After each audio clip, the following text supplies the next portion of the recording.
It's Jason Abraham, the Shadow Teacher, and on this beautiful sunshiny day, I'm about to drop into a deep meditation.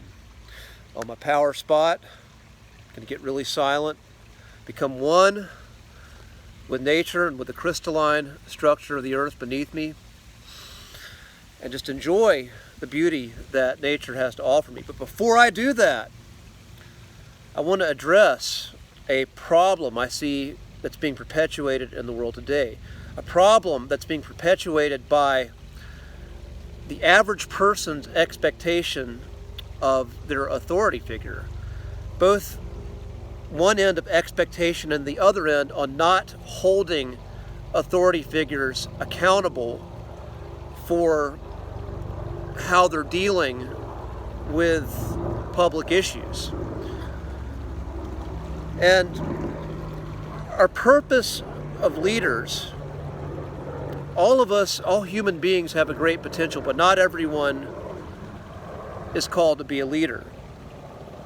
But the purpose of a leader is to lead the way, to be decisive, to make decisions when there are challenging issues.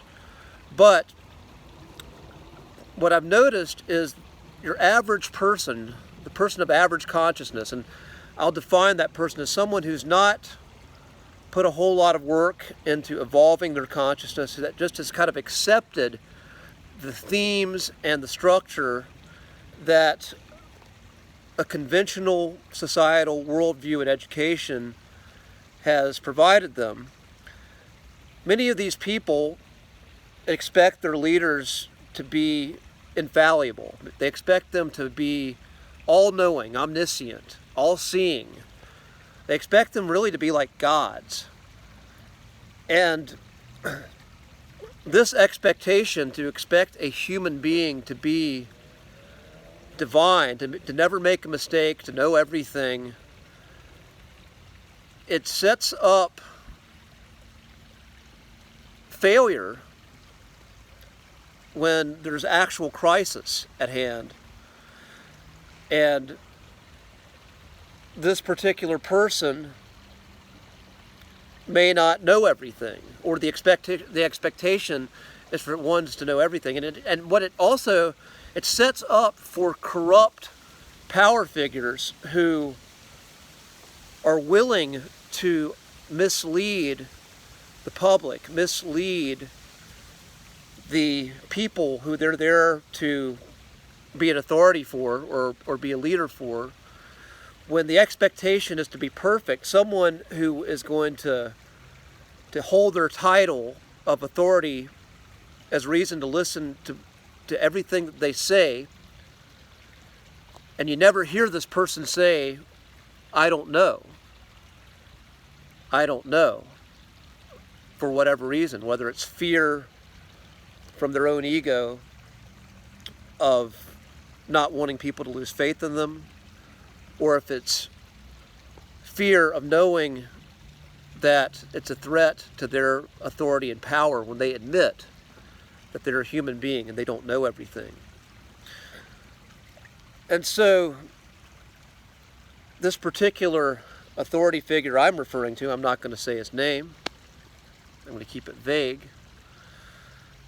What I've noticed is this particular individual has made public statements regarding another issue that I'm also not going to say specifically, and they contradict themselves consistently. And initially, I'm always willing to give someone the benefit of the doubt, but I've looked at this individual and I sense manipulation, I sense deceit, and I can see that playing out, and I see what they're doing when in flipping their narratives back and forth. I see this as gaslighting and narcissistic abuse. And when a leader is abusive, they should be held accountable. But what I see is this not happening. And I see the sheep policing other human beings and enforcing an anti-human agenda. Most people came to this planet to experience this human condition, and to, in their hearts, most people want to thrive. They want to experience well, I should say, not everyone, but people generally, most people don't want to live in an enslaved state. But I guess this comes to that quote, is you can't break out of a prison you don't know you're in. But those of you who have awakened, I sense frustration in you, and there's frustration in me, as no matter how powerful your spiritual practice may be, what I'm finding is we're really being tested right now. As when the sheep, the masses, start to police you, and the reasoning behind what they're policing you over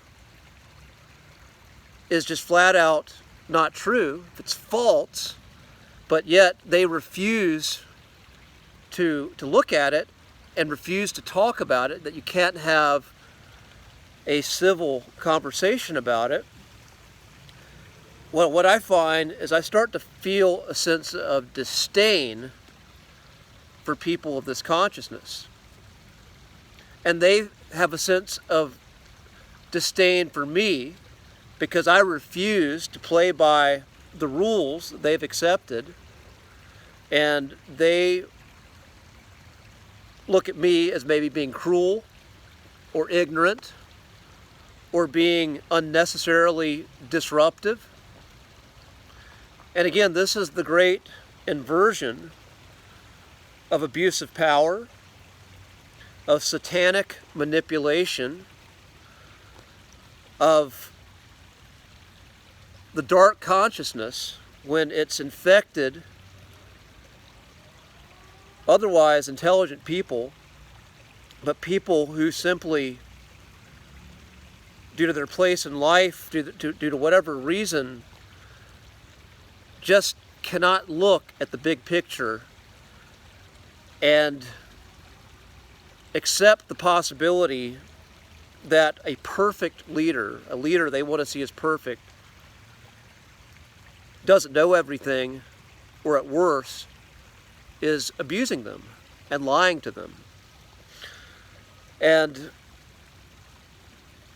I don't know what's going to happen in this. I don't know everything. I just know that we all have choices, and there's going to be consequences for your choices. So if you're choosing to be bold and speak the truth, the consequence is you're going to lose human connection. And even though you say, I don't need those people anyway, there's going to be a pain that you feel in your heart, because humans were born as, even the most introverted person like me is still a social creature. And I'm feeling that pain, that lack of connection, that lack of authentic connection in a way that I've never felt before. And those who fall for these narratives, who are believing everything, they're being tortured just by the nature of how gaslighting and narcissistic abuse works. It is invalidating. It never promises the things that you think it's going to do. A narcissist, an abuser, never keeps their problems. They give you a breadcrumb and then they take everything away, and they keep doing that back and forth. And this gradually breaks down someone's soul and diminishes their spirit, and they just don't even know what's happening.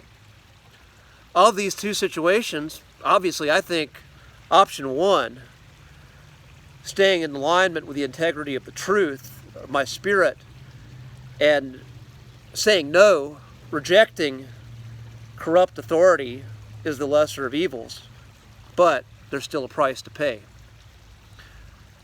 But this is all part of the process. This is all part of the shift. And once again, as I've said many times before, when you know that this physical matter is not all your existence, it's just part of this existence at this time.